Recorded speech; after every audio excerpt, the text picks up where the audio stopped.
Die heel eerste Veeplaas Klimaatslim-boeredag is onlangs op James Faber van Glen Ross-boerdery in die Barkly-Wes omgewing se plaas aangebied. James is ook vanjaar se Veeplaas Klimaatslim ambassadeur-wenner. Plaas TV was uit die aard van die saak ook by die boeredag. So bly ingeskakel vir 'n insetsel hieroor. Then Vittoria Jooste from SA Olive gives us some insight on the status of South Africa's olive production. But first, the news.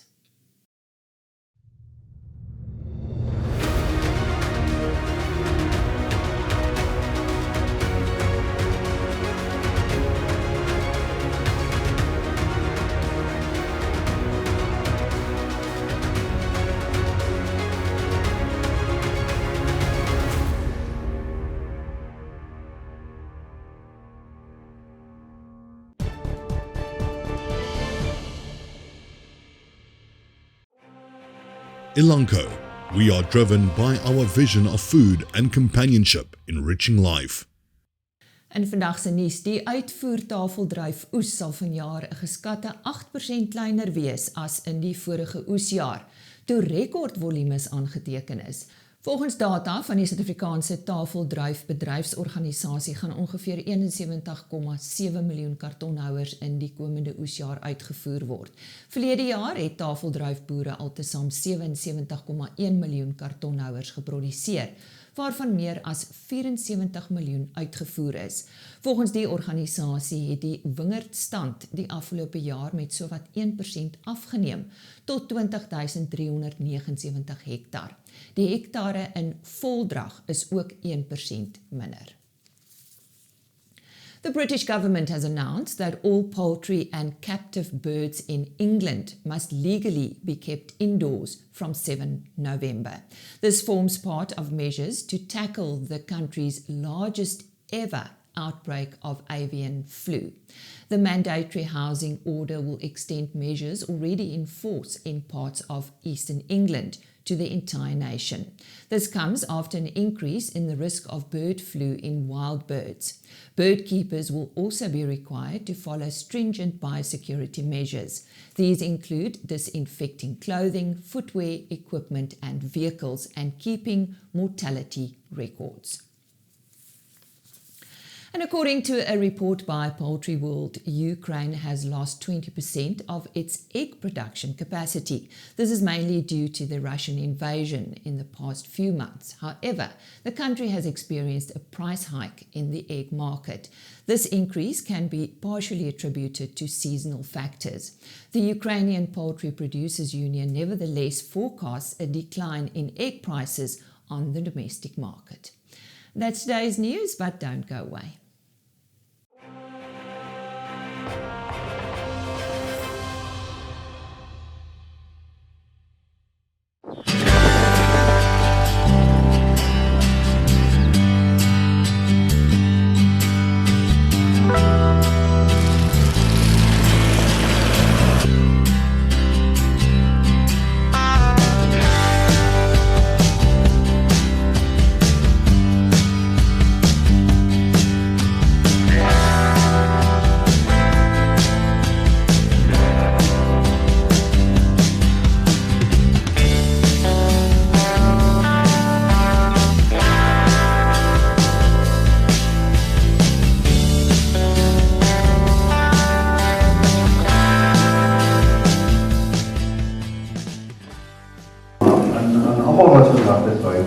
Baie welkom.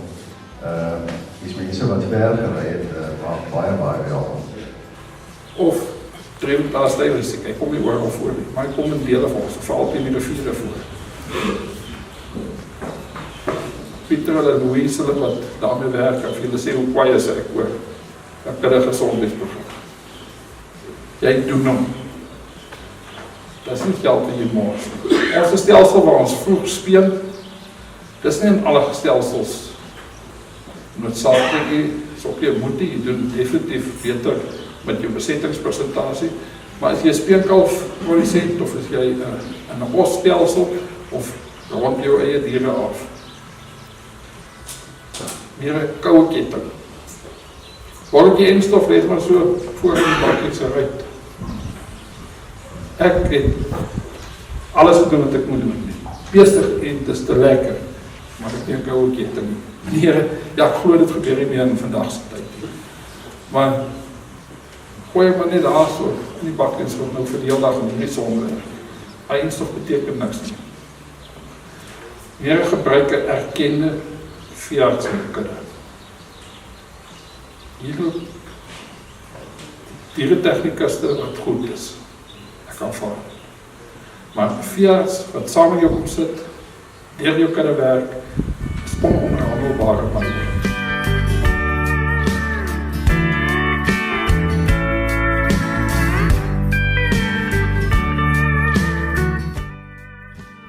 Wat ek graag hier vir julle wil wys, ek gaan net so 'n draai hier deurloop, is hoe die spesies samestelling, wel, absoluut hy verdig. Ook wil net dit sê, hierdie kamp is die laaste keer wat hier besig was begin Mei vanjaar. Ek voel, as jy wil weet of 'n plant smaaklik is, dan kyk jy of hy 'n breë blaar het. Nou ek en Willie praat sommer van die stingelgerasse, nou hierdie is 'n tipiese voorbeeld van 'n stingelgeras. En jy kan julle sien, hy het eintlik baie min blare aan hom. Hy bestaan hoofsaaklik uit stingels uit. Maar hierdie is 'n blaargras. Ek en Willie praat sommer van blaargrasse. So hy het eintlik relatief min blare. Maar hy het 'n redelike breë blaar. Hy's glad as jy hom daai kant toe, maar as jy hom terug is dan haak hy vas. Maar die eintlike toets is hoe maklik hy blaar breek. Hoe makliker hy breek, hoe minder vesel het hy in. En hoe minder vesel hy in hom het, hoe makliker verteer hy. En jy wil hê 'n ding met in 'n dier se pens moet vreeslik maklik verteer. Ek wil net by sê, by my word as 'n gaai glad nie benut nie. Soos 'n glad nie benut nie. Maar op ons burg benut die beeste ongelooflik goed. Ja. So dit hang ook maar af van jou grondtipe en dalk die alkalisiese vlak van dit en so. Maar kyk bietjie hierdie goue baard wat daar agter jou staan, Willie. Hoe hoog is hy blaarvorming omtrent? So hoog. O, hy sê. Ja.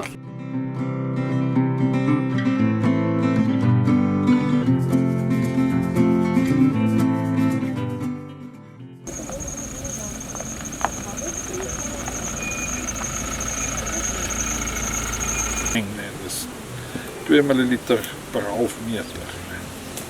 Waarom ons Gerrie help ook jy te gram uit. Ek ken die konsentrasies. Ek sê altyd 2, 4, 6, Ja, 8. ja. En ons gaan by hier groot bome gaan ons dan 12 en 14 boom. Want daai tipiese swart wat daar staan. James, die boeredag is klaar. Wat was vir jou die takeaway message van hierdie dag? Die mense. Dit is absoluut wonderlik om 'n klomp mense te sien wat belangstel, wat letterlik oor die land hier by ons vandag was. Nee. Om soveel mense hier te kry en te sien, die energie wat vandag hier was. Nee. En dan kry jy nog 'n baie reën ook by dit by vandag. Nee, jy weet, dit is wonderlik geweest vir my. Nee, jy weet, so, ja, regtig. Ek dink die energie wat ons hier verwegdra vandag en besef, hier is soveel mense wat wil graag leer. En kom ons dra ons boodskap uit. Want ek dink ons kan die verskil maak. Be part of the solution. Want dit is wat ons elkeen hier behoort te wees, nee, jy weet. En ek dink hierdie boodskap gaan net al verder uitgaan en julle het 'n wonderlike inisiatief hier begin wat net kan 'n verskil maak in ons almal se lewens. En as jy nou terugkyk na die program van vandag, wat het vir jou uitgestaan op die program?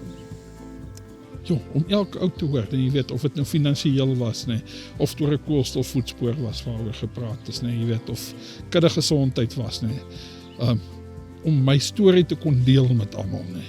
Jy weet, en almal luister, almal het verhaal wat hulle vra hier hoor, nee, en ek dink, dit is vir my regtig spesiaal gewees, om met almal te kan deel, daar waar ons is vandag. Daar het julle dit was James Faber. Maak seker jy hou 'n oog op die pers vir meer inligting oor die 2023 kompetisie.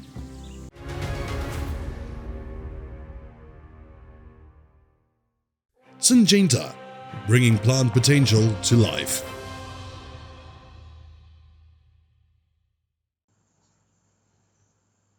Ja, dankie dat ons weer met die boere kan gesels en al die boere sal hierdie aandeel baie goed ken. Hulle besit al baie meer van die produk as wat hulle van hierdie aandele besit. Maar dit is AECI. Hulle maak ook baie groot chemikaliese produkte, nie net stof nie, maar ook kunsmis. En ek wil ook nou vir boere hierso sê wat ek hou van die grafiek is 'n weeklikse grafiek. Skielik het hy gedaal van R118 af na R82 oor 'n kwessie van 'n paar maande, maar duidelik wys dit vir my dat die boere begin weer kunsmis koop en dat daar weer 'n bietjie beleggings kom in hierdie aandeel en terwyl die aandeel bo R90 verhandel, wil ek vir die boere sê, dan lyk die grafiek vir my eintlik positief. Dit lyk of die grafiek stadig maar seker bietjie na hoër kan gaan. En ek wil dalk net vir boere vra, kom ons kyk net gou vinnig na die bewegende gemiddelde, want ek dink baie boere kan hom dalk wil koop vir die langtermyn. Dat ons hom net gou daar intrek. Ek wil die ou bekende 40 week bewegende gemiddelde insit, want hy is die lyn wat altyd vir ons so belangrik is daarso. Ons net gou kyk, daar's hy. Die aandeel verhandel nog onder sy 40 week bewegende gemiddelde, dis daai blou lyntjie daar, onder R98, maar ek sien vroeë tekens hier van 'n omdraai. Daar's 'n laer hoogte, heeltemal 'n laagtepunt. Daar's 'n hoër laagtepunt, daar sien ons 'n hoër hoogte. Dis alles positiewe dinge rondom 'n grafiek. As 'n boer wil koop, probeer hom koop so naby as moontlik teen R90, gebruik jou keerverlies van R87.60 en waarheen kan hy dalk gaan? Hy kan jou verbaas dalk na R96.89, R100 en dalk selfs oor 'n langtermyn na R103.20. Wel, besoek gerus ons webtuiste www.fransklerk.com vir meer inligting en ons gesels weer.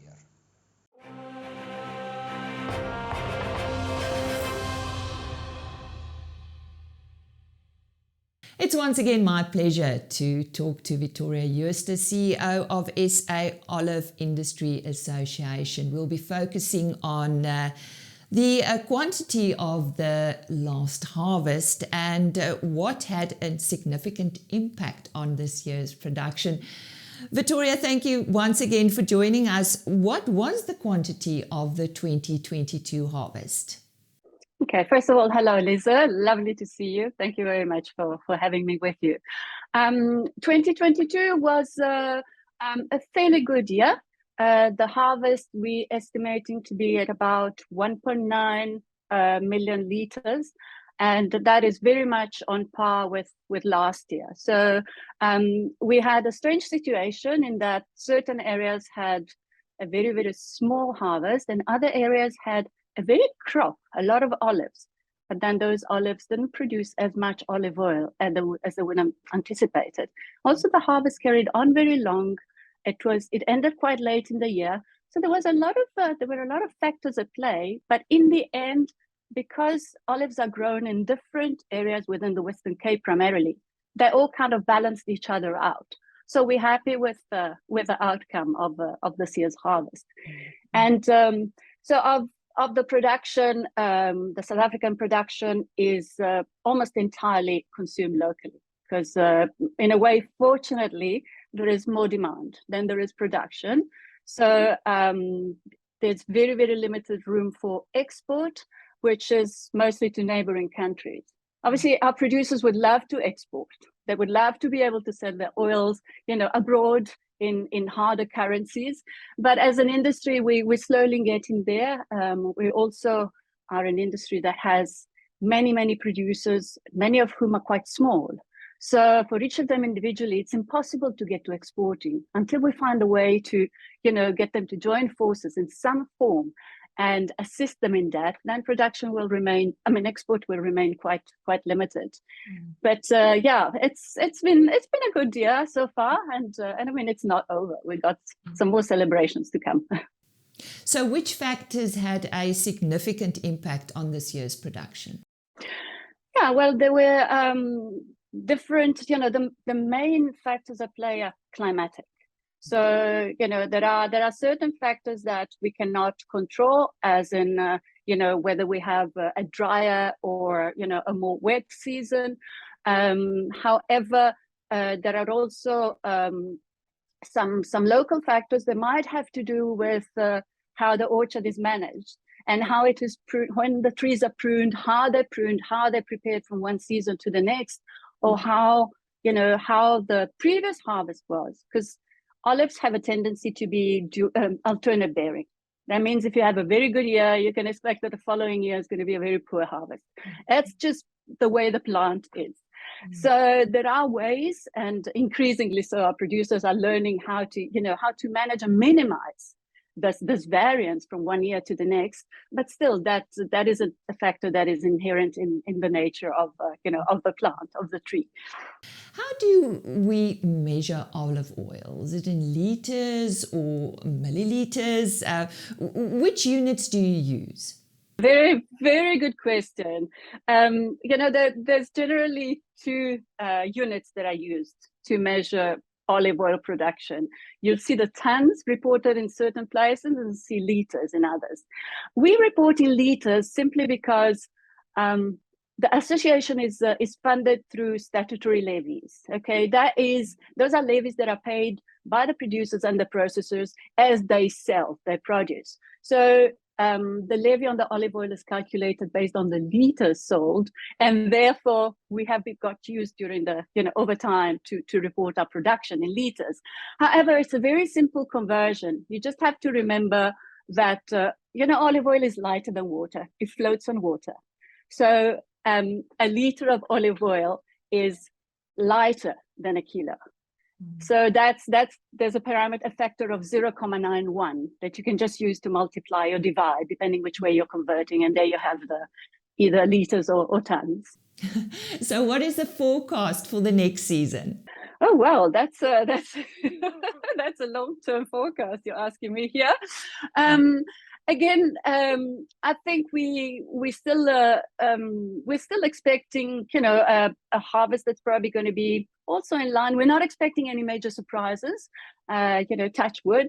So hopefully we'll be pretty much on the same level as we have been on the past couple of years. I mean, ideally, we would like to, break over that, say, 2 million litre mark. But that will take longer. There are some orchards, for example, that are not actively managed, that are not productive, just because the economics don't make sense at the moment. So if certain parameters had to change and become more favorable, then those could be brought into production. And then, from the same hectares of land and the same number of trees, we could see a larger crop coming. But again, those are not factors that can impact from one year to the next. They've got a slightly longer cycle to work through. Thank you once again to Vittoria Jooste from the SA Olive Industry Association, and look out for another interview with her shortly on Plaas TV.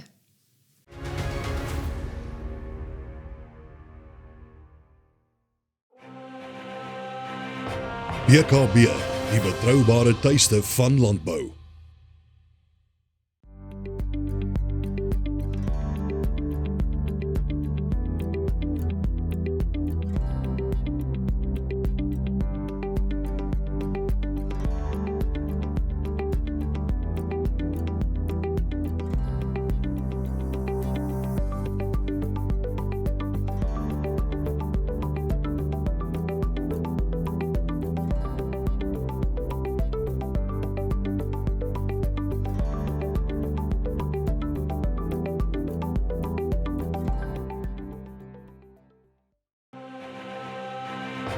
BKB, the trusted home of agriculture.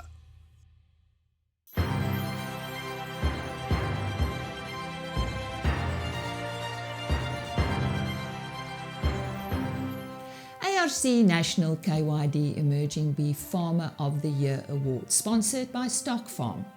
The 2022 ARC National Kayanofatso Yadikhomo of the Year Award. This 26-year-old flagship award of the ARC acknowledges emerging beef farmers that are members of the Kayanofatso Yadikhomo scheme and have excelled at how they manage and improve their herds and enterprises through, amongst others, good record keeping. Farmers from all provinces who aim to become fully fledged commercial farmers are identified as finalists. The scheme focuses on assisting emerging beef cattle farmers to apply beef record and improvement technologies to facilitate accurate selection for economically important traits and increased productivity and profitability in their herds. The purpose of the awards is to acknowledge members of the scheme who perform well in respect of specific criteria.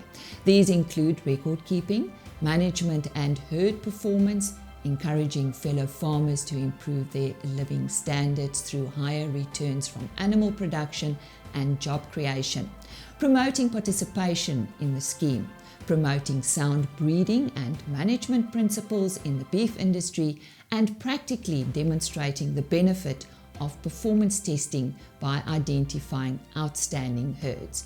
Be sure to tune into Plaas TV on the 23rd of November at 6 p.m. to see who the best of the best will be in this year's ARC National Beef Performers Awards.